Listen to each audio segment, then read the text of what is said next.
Hello, എന്നുണ്ട് വിശേഷങ്ങൾ? എല്ലാവരും സന്തോഷമായിട്ടിരിക്കുന്നോ? പിന്നെ നമ്മൾ നമ്മുടെ ജീവിതത്തില് മുന്നിൽ എന്ത് തടസ്സങ്ങൾ ഉണ്ടായാലും നമ്മൾ അതിനെ തരണം ചെയ്ത് മുന്നോട്ട് പോവുക തന്നെ ചെയ്യണം. അതുപോലെ നമ്മുടെ ജീവിതത്തിൽ എന്ത് നെഗറ്റീവ് സിറ്റുവേഷൻ ഉണ്ടായാലും അതില് പോസിറ്റീവ് നമ്മൾ കണ്ടെത്താൻ ശ്രമിക്കണം. അങ്ങനെ ആവുമ്പോൾ നമ്മളെ ആകർഷിച്ച് പോസിറ്റീവ് തന്നെ വരും. അതുപോലെ തന്നെ മറ്റുള്ളവർ എന്ത് വിചാരിക്കും, ഞാൻ അത് ചെയ്താല് ഇത് ചെയ്താല് എന്നൊന്നും നമ്മൾ കരുതരുത്. നമുക്ക് ശരിയെന്ന് തോന്നുന്നത് നമ്മൾ ചെയ്ത് മുന്നോട്ട് തന്നെ പോകുക.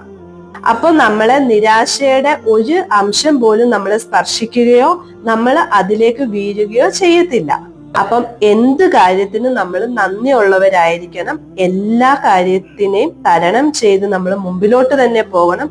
ഒരിക്കലും നമ്മൾ നെഗറ്റീവ് ചിന്തിക്കുകയോ നെഗറ്റീവ് പറയുകയോ ചെയ്യരുത്.